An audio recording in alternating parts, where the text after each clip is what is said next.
Va, empezamos. Sí, perfecto. Hola, ¿qué tal? ¿Cómo estáis? Bueno, en el programa se anunciaban 4 personas y estamos 2, evidentemente. Ha habido bajas. Los hemos comido, ¿no? Teníamos hambre, no teníamos churros a mano y nos hemos comido al resto de los... Vale. Sí, Teníamos música porque existe el himno del churro ilustrado, pero ni Mar ni yo sabemos... Bueno, no subamos tanto las expectativas. Que no subamos tanto las expectativas porque sí. estamos aquí pero vendiendo... bueno, que existe, lo podéis buscar en internet, que existe el himno del churro ilustrado, en el que yo normalmente toco percusión. Y bueno, por si no lo conocéis, esto es una revista que hacemos, empezó a publicarse en el año 2015 con Panini, era mucho más grande, ¿no? Mientras las cosas crecen, nosotros decrecemos, ¿no? Duró 5 números, yo creo que no funcionó mal del todo, pero bueno, en un momento dado Panini decidió que no sé, quizás porque no encajaba del todo en su línea editorial, pues nos decidieron no seguir con ello, ¿no? Curiosa, es una revista, por si alguien no sabe, satírica, tocamos mucho tema político, no solo tema político, pero bueno, eso para orientaros un poco. La cosa es que nosotros desaparecimos cuando hicimos el último número de la primera etapa, que salió, me parece que fue octubre de 2015, ¿no? Octubre de 2015, sí, puede ser. Era un número dedicado, era un especial Rajoy. Nosotros siempre tenemos un tema central, que luego haciendo amigos estamos. Entonces había elecciones generales y se suponía que Rajoy pues se iba a ir, ¿no? Bueno, pues Rajoy no se fue y nos fuimos nosotros. Y hemos vuelto a aparecer pues cuando Rajoy ha vuelto a irse, ¿no? Lo cual me parece que es poético, ¿no? Sí, por lo menos queda bonito, ¿no? Y bueno, ¿qué es esto? ¿De qué va esta revista? Os preguntaréis, ¿no? Nosotros empezamos con esta revista, digamos, fue un proyecto que venía de otra revista anterior, que lo publicaba un editor de Pamplona que se llamaba El Clímaco. Ahí colaboramos, tú no llegaste a colaborar, ¿no? Colaboró Pepe Macías, colaboró Pepe Orcajo y yo, entre otras personas, ¿no? Y luego, bueno, este editor quiso volver a sacarla, la revista no funcionó, sacó creo que unos 8 números, me parece, y me encargó a mí que dirigiese la nueva etapa, ¿no? Pues formamos un equipo con Pepe Orcajo, que es un dibujante de Segovia, que es muy conocido, muy veterano, ha publicado en El Jueves y en muchos sitios, con Luis Conde, al que quizás muchos conoceréis, que es un estudioso y teórico del cómic, vamos, muy conocido, del cómic del humor gráfico. Pepe Macías, que es actor, músico y escritor y guionista de cómic también, y yo, ¿no? Yo que tenía una experiencia de, bueno, aparte de haber publicado algunos cómics, de trabajar en prensa haciendo humor de actualidad. La revista, bueno, costó mucho volver a ponerla en marcha porque el problema es que este editor no tenía un duro, entonces estaba buscando la forma de financiarla y tal, ¿no? Y en eso pasaron como 2 años. Al final el editor decidió pasar del tema, pero teníamos un proyecto hecho, una maqueta hecha, y decidimos que bueno, que íbamos a intentar encontrar otro editor. Nos reunimos en Madrid y he puesto aquí esta foto, no sé si la veis bien, bueno, aquí ya he salido, porque esta foto es real. Nos reunimos en Madrid en ¿cómo se llama? La chocolatería esta, no me acuerdo, una chocolatería que era donde don Ramón María de Valle Inclán iba a tomarse chocolate con churros. Y ahí fuimos, nos pedimos unos churros. Yo normalmente tengo problemas digestivos y yo no puedo comer frituras, pero ese día comí churros. Y bueno, esta foto es real porque este es el logotipo de la revista y este es el churro primigenio, de aquí salió todo, ¿no? Este churro nos sobró, posiblemente era el churro del editor y como no había editor todavía, pues no se lo comió nadie. Hicimos una especie de brainstorming ahí, pensando, bueno, dándole vueltas a ver que si conseguíamos editor, qué nombre le podíamos poner. Como ocurren todas estas cosas, se dijeron muchas tonterías y en un momento dado, pues teníamos el churro de delante y alguien dijo, me parece que si alguien fui yo, ¿y por qué no le llamamos el churro, no? Y por supuesto lo descartamos inmediatamente, pero unos meses después llegamos a un acuerdo con Panini y había que ponerle un nombre y dijimos, bueno, el churro, y salió el churro ilustrado y ahí estamos. Es un nombre que a mucha gente le choca al principio, pero os aseguro que va entrando, ¿no? Va entrando, porque se digiere, ¿no? Y bueno, pues ¿qué más cuento? De la época de Panini, lo interesante que bueno, que de repente dimos el salto a sí, algo profesional, se pagaba a los colaboradores, sí, no, la estuvimos verdad en es que kioscos, estuvimos fue en una un época kiosco bonita. con una tirada de, no sé si eran 20 o 25 mil ejemplares, estuvimos en toda España, había gente que decía que a su ciudad no llegaba, hasta los típicos problemas de la distribución, pero bueno, la revista tuvo repercusión, se vendieron creo que una media de 8.000 ejemplares de cada número, que en otros tiempos sería una miseria, pero en estos tiempos no está nada mal. Y conseguimos pues pagar a todos los colaboradores, tuvimos muy buenos colaboradores, conseguimos una colaboración de Gran Wyoming, por ejemplo, y tuvimos a Moncho Alpuente, que estaba muy implicado en la revista, pero desgraciadamente falleció cuando estábamos haciendo el segundo número o cuando íbamos a hacer el tercero, no recuerdo. Agustín Jiménez, el Agustín Jiménez, sí, colabora. Agustín entró un poco más tarde y sigue en la revista, ¿no? Sí. Y bueno, se dijo en aquellos tiempos, se dijeron cosas muy curiosas de la revista, ¿no? Por ejemplo, se habló mucho, creo que demasiado, como que éramos herederos de La Codorniz, ¿no? A mí La Codorniz es una revista que me gusta mucho, me interesa, pero también sé que el que te cuelguen ese San Benito pues es peligroso, porque bueno, hay quien tiene una idea también un poco preconcebida de La Codorniz, de que era una revista de derechas y tal. Nosotros más bien pensábamos en hacer una revista que queríamos diferenciarnos del Jueves en muchas cosas. Una de ellas por pura necesidad. Nuestra revista salía cada 2 meses, ahora es trimestral, ¿no? Nosotros no podíamos estar haciendo el humor de actualidad, hablando de lo que ha pasado ayer, porque cuando la revista sale ya se ha quedado antiguo, ¿no? Entonces teníamos que hacer algo un poquito más atemporal, ¿no? Un poquito más que hablase de la actualidad, pero en el sentido de lo que está pasando, ¿no? Por ejemplo, ahora hablamos de la inestabilidad política, del rollo de los pactos y tal, y eso puede durarnos bastante tiempo. Pero no tiene mucho sentido que hagamos un humor inmediato porque cuando sale se queda antiguo. Y por otro lado, queríamos recuperar un poco lo que tenían no solo La Codorniz, sino otras revistas que había hace 40 o 50 años, como eran Hermano Lobo, Por Favor, Muchas Gracias, que alternaban humor dibujado y texto, ¿no? Texto humorístico, literatura humorística, ¿no? Y nosotros contábamos con algunas firmas interesantes como Antonio Álvarez Solís, como Moncho Alpuente, y tal, que podían escribir textos divertidos y a la vez serios en cuanto a contenido, ¿no? Y era un poco lo que nosotros buscábamos. Quizás por eso se nos relacionó un poco con La Codorniz, ¿no? También se dijo, y esto me parece muy divertido, que por fin había una revista de humor de derecha. Bueno, ahora hay una, por cierto, que se llama La Gallina Ilustrada. No yo creo que, vamos... Yo la he leído, yo no sé qué entender. Yo no sé idea. si eso significa que lo estábamos haciendo muy bien o muy mal. Les dimos la idea a nosotros. Sí, es muy posible.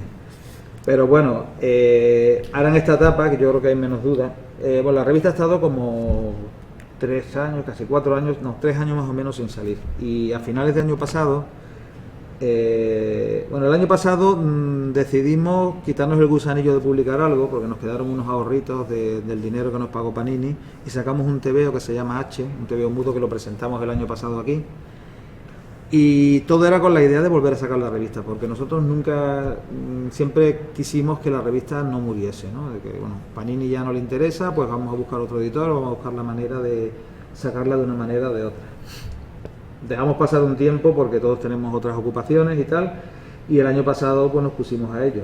Al final de año sacamos este número, que es un número especial, un poco pretendía ser resumen del año 2018. Sí, con un formato diferente, hicimos apaisado. Un formato apaisado y tal, y lo autoeditamos nosotros, aunque nos lo distribuyó esta editorial, Terranatio, que es una editorial pequeñita de Madrid, y ella pues ya nos ha sacado, esta editorial nos ha sacado 2 números, ahora estamos a punto de sacar, estamos trabajando ahora en el próximo que saldrá en octubre, salimos trimestralmente, y como la periodicidad antes era bimestral, ahora es trimestral, pues nos hemos planteado un poco la idea de que sean números casi monográficos, ¿no? Cada número hay un tema central que ocupa como 3/4 partes de la revista, y luego la parte final pues hay otros temas, ¿no? Y es una etapa ahora mucho más modesta, ahora mismo no está en kioscos porque la tirada que tenemos es mucho más pequeña, pero estamos ahí, que es lo importante, ¿no? Sí, y con editorial, que y eso, con editorial, quieras que no te siempre quita nos lo el podemos peso ver. de la autoedición, que quien lo haya vivido es terrible. Y vamos poquito a poco, pero esperamos que esto vaya para adelante. El primer número ya oficial con Terranatio fue este, que lo sacamos en primavera, que es el número dedicado se cumplían 80 años de la Guerra Civil. Siempre intentamos buscar alguna excusa, pero a fin de cuentas es excusa para hablar de muchas cosas, porque aquí la consigna era hablar de la guerra civil, del franquismo y de todo lo que viene después, y por ejemplo de hecho de que vuelve el franquismo con otros nombres, pero vuelve, ¿no? Entonces al final estás hablando de actualidad también, ¿no? Esta portada, por cierto, la hizo el Bute, que es un gran dibujante cordobés granadino, que bueno, que le sugerimos esta portada, y bueno, nos ha quedado una portada muy sexy, como veis. La guerra civil, luego dicen que somos sí, herederos de... bueno, ya no lo dicen porque además ahora está la gallina ilustrada, ¿no? Y el último, este lo hemos sacado en verano, es dedicado un poco al futuro, ¿no? 2069, un verano calentito. Aquí la excusa que cogimos era el 50 aniversario de la llegada del hombre a la luna. Y bueno, pues aquí nos servía para hablar de imaginarnos cómo sería el mundo y cómo sería España dentro de 50 años, ¿no? Del año 2069. En realidad lo de siempre es una excusa para hablar de los temas que están ahora. Como para que os hagáis una idea, hay un chistecillo dentro sobre Jordi Hurtado, y Jordi Hurtado en 2069 sigue vivo y sigue haciendo saber y ganar. Así es como vemos el futuro. Y ahora estamos preparando uno que os adelanto, que se llamará El cubrimiento de América. Y bueno, no sé, ¿tú querías comentar algo? Yo creo que lo has dicho muy bien. Bueno, un poco por encima. ¿Alguna preguntita o alguna cosa? Tenemos un colaborador muy interesante, lo que pasa es que no quiero empezar a leer la lista porque son como unos 40 y siempre luego hay quien se mosquea porque hay quien no nombra, ¿no? Pero son todos muy buenos. Algunos son... Lo bueno que tenemos gente ya muy consagrada, sí, nombres muy conocidos. Bueno, hemos tenido a Romeu, por nombrar algunos.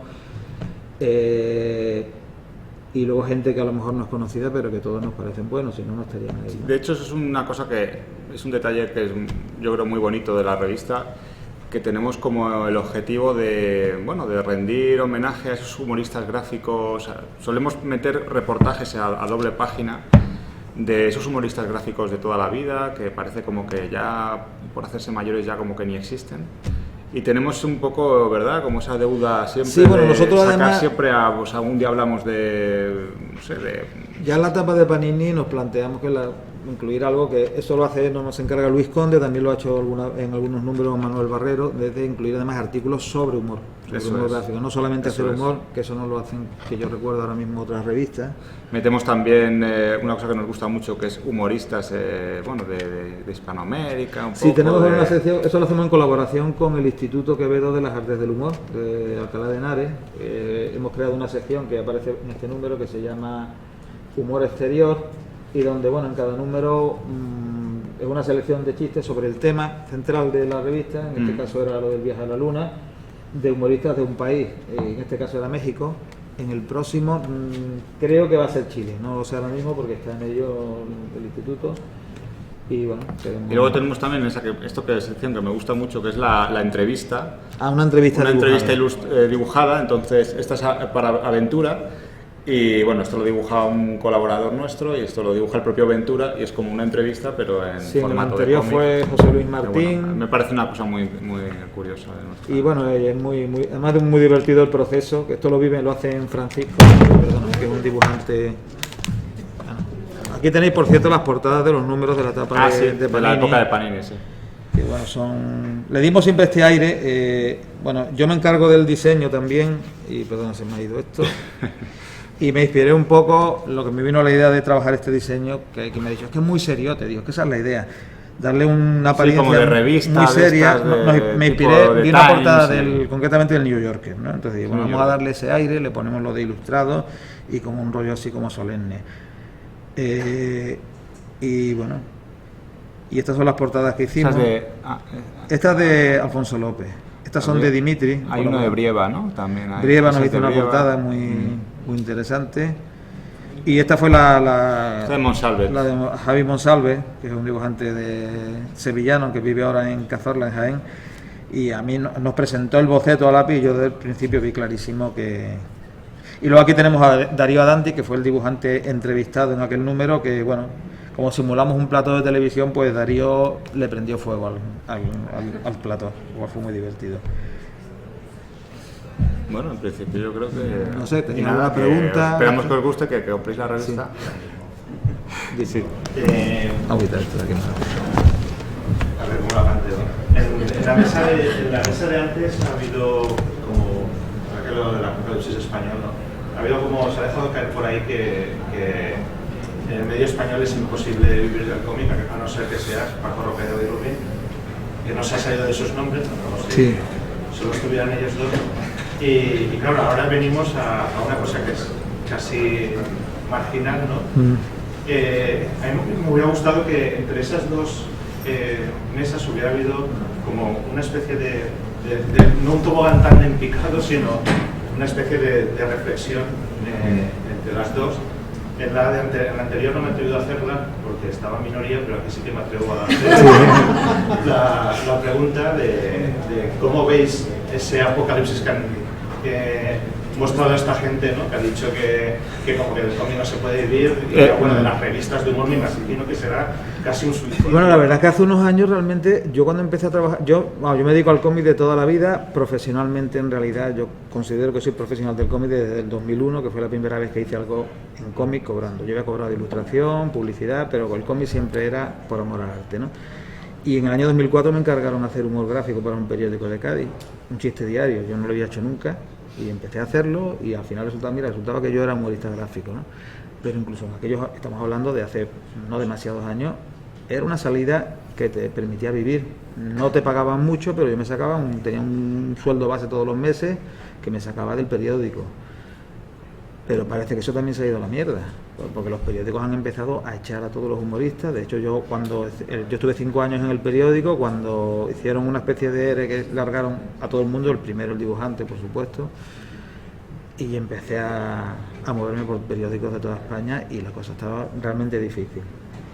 Y hace 10 años de eso, y ahora está mucho más difícil, ¿no? Entonces, no sé si he contestado tu pregunta o me he ido por lo que mi propia experiencia, yo vivo del cómic muy bien. No me conoce nadie en el mundillo. Voy a decir por qué. Yo desde el principio tenía muy claro que si quieres vivir del cómic, lo mejor es salirse del sector Entonces yo colaboro mucho para prensa local, haciendo cómic histórico, biografías, y se paga bien.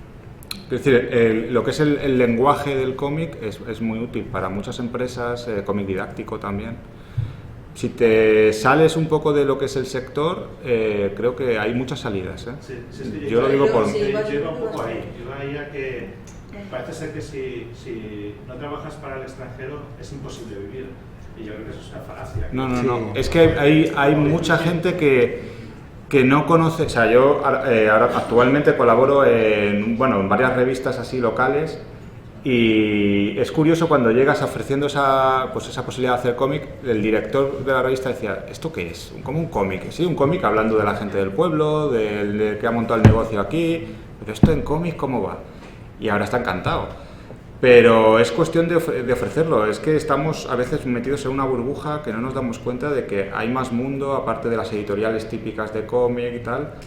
Y yo, por mi propia experiencia, os puedo decir que ahora estoy más o menos metiéndome más en el mundillo del cómic puramente dicho, pero yo llevo 20 años y siempre he vivido de los tebeos, pero son tebeos que no lee la gente que está, porque no son del mundillo.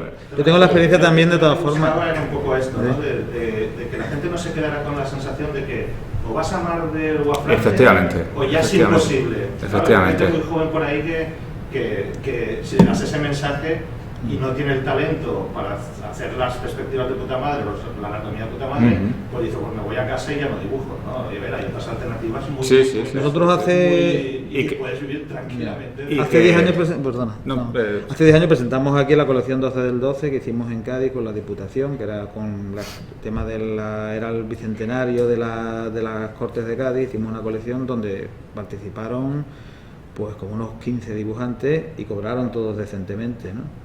Y de hecho yo he sido quizás lo mejor pagado, una de las cosas mejor pagadas que he hecho en mi vida, ¿no?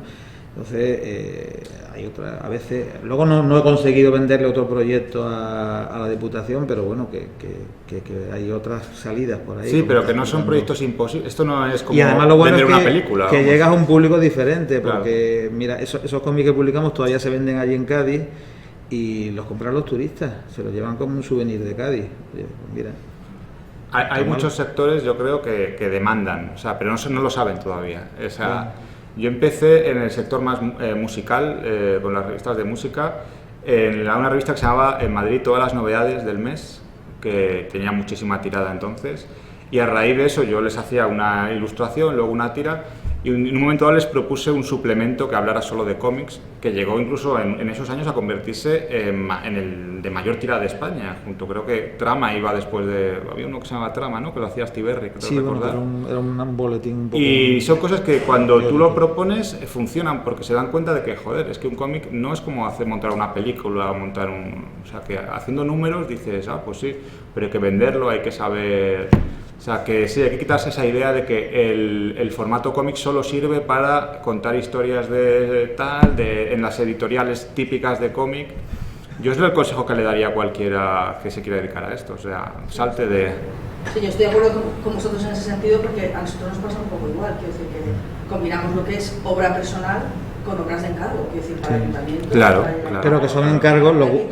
De hecho, lo hemos comentado muchas veces con Paco, que para mí el vivir de dibujar no es solo hacer el cómic para la editorial, sino que es hacer el cómic para la editorial, hacer el cómic de encargo, dar charlas, dar conferencias, dar clases, dar talleres, es decir, todo lo que está relacionado con el cómic, que es lo que decía Paco, que es el cómic y sus satélites, para mí sí que es vivir de dibujar. Claro. Así que creo que es importante que se quede para eso, para la gente que está empezando. Hombre, no se puede negar tampoco que hace ilusión cuando, por ejemplo, ya lo digo, adelanto el año pasado estuve en Avilés y bueno, pues conocí a Jorge de Dolmen y a raíz de eso, pues ahora acabamos de firmar y voy a sacar un libro con ellos. Hombre, hace mucha ilusión, porque es una editorial de cómics que has leído toda la vida, pero como si te llama D-Books mañana o te llama tal. Pero no hay que quedarse ahí parado, o sea, si te gusta dibujar y contar historias a través de viñetas, es que ¿cuántas historias hay para contar? Desde la de la señora mayor, del vecino de tal, que le puede... O sea, todo se puede contar en cómic. Es la combinación de lo que tú dices, a todos nos gustaría hacer solo cómic de autor. Claro, con una editorial de cómic. Pero esa combinación de tu cómic personal con cómics de encargo... Sí. Yo creo que eso te permite... Y a veces son ello. encargos bastante dignos, lo que hacéis vosotros me parece estupendo, ¿no? De pronto estáis llegando, sobre el accidente de metro, me parece muy interesante. Eso lo va a leer gente que normalmente no se que no se acercaría, y a mí eso me parece... Se lo van a comprar porque les interesa el tema, que yo creo que eso para mí es una victoria del cómic, que haya gente que se lo compre no porque son aficionados al cómic, sino porque está contando algo que le interesa. Sí, y que digan... Decías tú de salir de los ámbitos, está muy bien porque realmente el cómic está llegando cada vez, porque decías tú del cómic histórico, ¿no? El cómic en ámbitos de historias está creciendo un montón, en educación, ¿no? Lo que decíamos en Valencia, ahora va a haber un máster propio sobre cómic y educación para que los profesores y tal utilicen el cómic en el aula, que me parece un tema súper interesante, ¿no? Sí, es muy bueno. Y luego está el tema que comentábamos ayer también de la medicina gráfica, ¿no? Que es un movimiento que ha surgido hace poco, pero se está moviendo un montón. Entonces, de repente, en todo el ámbito sanitario, están empezando a leer cómics relacionados con la medicina. Y en realidad, si lo piensas, pasa en todas las artes. O sea, tú no puedes pretender solo dedicar, o sea, a menos que eso llegues a ser un Paco Roca o empezar ya haciendo solo tus historias, y tienes que hacer obra de encargo. O sea, si eres un director de cine, si eres un realizador, o sea, se empieza así, ¿no? Claro, con las portadas aquellas que hacías, sí. O sea que también es un poco ser realista y conocer el mercado, cómo está. Conocer tu mercado, conocer las salidas que tiene. Pero y por ahí. resumen que en este país sí se puede vivir del cómic. Yo creo que yo sí. O sea, yo llevo, y ya digo, si voy a los entornos no me conoce nadie, pero vamos, mis facturas las pago y me pagan bastante. O sea que, porque es otro claro, son otros precios, son otra cosa, no es lo que está estipulado aquí cuando te metes dentro del sector. Entonces sí. Entonces, un trabajo de encargo para España en lugar de ser para Estados Unidos. Por ejemplo, claro. Sí. Perdona, pensé que era una pregunta. Pues por si no da tiempo, aprovecho para decir que esta tarde firmamos ahí fuera en la carpa a las 6:30 y que estaremos encantados de vender muchos churros y de que por lo menos quede una revista en papel de humor, que creo que, oye, que nunca está de más, ¿no? Pues gracias, y nada, muchas gracias a todos por venir. Y no, si ya... Si sigues, ¿no? No te cortes. Yo creía que nos iba a hacer una pregunta, ¿no? Sí, yo voy a hacer una pregunta. No, voy a despediros. No, va a venir la charla siguiente, pero sí decir que ellos han estado comentando que ya estaban el año pasado aquí presentando y que son tradicionales. La verdad es que tienen razón, porque todo esto es trabajo hecho porque quieren hacerlo y es expresión personal de lo que hacen. Y lo que han estado diciendo a mí me parece súper alentador. en el sentido de que es evidente que esto es un lenguaje y es un lenguaje la literatura, pero de la poesía no se puede vivir, lo que no quiere decir que no puedas vivir de la literatura, porque también hay géneros como el periodismo que te permite vivir. Otra cosa es lo bueno que seas tú luego en eso, ¿no? Y el cómic es un lenguaje y esto es, me parece muy importante. Se puede utilizar. Luego, lo de las clases que dijo Cristina antes, yo también doy clases, yo he ido a pueblos perdidos de la provincia de Cádiz a dar talleres de cómic y con unos resultados para mí por lo menos muy positivos, ¿no? Y era gente que a lo mejor parecía que lo que le estaba hablando le sonaba un poco a chino, pero al final hemos hecho un trabajo. Sí, conectas. Y eso se llama valor añadido que tiene el cómic y que es parte de cómic. Y un autor de cómic hace cómic las 24 horas del día. Cuando yo hago un libro teórico también estoy haciendo cómic. No me parece que sea diferente. Para mí es lo mismo. Si escribo sobre Hugo Pratt es como si hago pinturas de guerra. Para mí es la misma historia todo. Y eso es lo que me parece que es y surgen cosas, ¿eh? O sea, tú empiezas... Es lo que genera alrededor. Generas, bueno, por poneros un ejemplo, yo empecé, ya digo, haciendo una paginita en una revista local y acabé organizando un festival de cómic porque va surgiendo, o sea, la gente de repente descubre ahí un mundo que lo tenían totalmente oculto, lo recordaban de niños. Y joder, y de repente dicen, anda, pues esto sí que tiene sentido y puedes contar cosas, puedes contar cualquier cosa. Y en ese sentido yo creo que es cuestión de, bueno, pues de banarte un poco el seso y decir, a ver, en este lugar hace falta que tal, pues aquí que puedo contar, aquí puedo decir tal, y al final salen cosas chulas. O sea. Pues ahora lo que tenéis que hacer es comprar el libro, porque comprar las revistas, porque todo está muy bien lo que contamos, pero al final de todo... ya está en vuestra mano, claro, que esto dure. Aquí tratamos de unir las tres patas del banco, el autor, el lector, pero en medio está la obra, que es lo que los une. Entonces, como esto es lo que une a la gente, fijaros, el cómic une a la gente. Eso es que lo hemos enlazado todo más bien. Pues, ¿qué diablos? Venís a vender revistas, pero yo creo que os merecéis un aplauso, que es la forma de daros las gracias. Voy a añadir, si me permite, una pequeña cuña publicitaria, ya que Mar lo ha hecho. Yo estoy a punto también de sacar una novela gráfica con Acal, que es una editorial que también se sale un poquito del mundo del cómic. Por cierto, quería comentar lo que es un proyecto que nos ha costado mucho venderlo, se llama El Caballero del Santo Sepulcro. Cristina vio algo de eso ayer. Sí.